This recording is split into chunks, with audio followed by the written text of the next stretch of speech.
Hello বন্ধুরা, তো তোমাদের সামনে আরও একটা নতুন ভিডিও নিয়ে চলে আসলাম। তো ভিডিওটা দেখতে পাচ্ছ, মেয়েকে দিয়ে ডাকছে ছেলেটা। দেখতে পাচ্ছ কিসের জন্য ডাকছে। দেখতে পাচ্ছ মেয়েটা উঠে গেল, এখন মেয়েটা যাচ্ছে তার কাছে। বলছি কি, তোমার নাম্বারটা একটু পাওয়া যাবে? তার হ্যাঁ, নাম্বারটা পাওয়া যাবে। চাইছে কেন এখন। পাওয়া যাবে না? তা তোমার বয়ফ্রেন্ড মেয়েটাও দিতে বুঝতে পারবে রাজি না হয়ে তো? গেল, দেখতে না না, পাচ্ছ। ও তো অন্ধ। অন্ধ বলছে। তাহলে নাম্বারটা দাও। দেখতে পাচ্ছ 783669299292।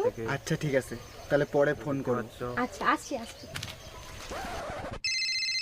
দেখো ফোন করেছে এখন ছেলেটা, আর দেখো তার বয়ফ্রেন্ড তার পাশে হ্যালো। বসে আছে। কি হলো, তোমাকে কখন থেকে ফোন করছি, ফোন ধরছো না কেন? আর কালকে রাত্রে ফোন করার কথা ছিল, তাও ফোন করলে না। আসলে কালকে আমার ফোন ফোনে না করেছিল, রিচার্জ ফোনই নেই। উঠায়নি। আর ও এর আচ্ছা কাছে ঠিক কোনো আছে, আমি রিচার্জ রিচার্জই করে নাই। দিচ্ছি।